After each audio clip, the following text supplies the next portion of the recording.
sana. Jadi kalau tomplok tengah, dadanya harus ke sini.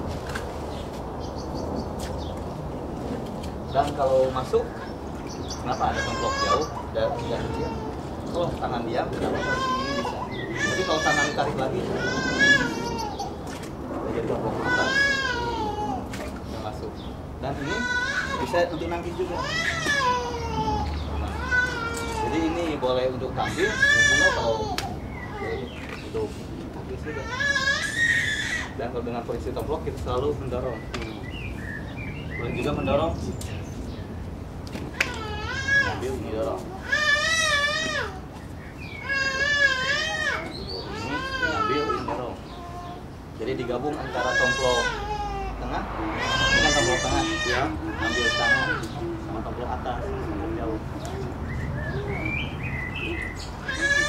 Atau misalnya jauh ke kecil, jauh ke kecil. Kalau kecil harus dekat, kecil maksud ke bawah dan dekat. Karena kalau jauh tidak ada tenaga. Iya. Jadi harus mendekat. Ini jauh, ini dekat. Ini dekat ya.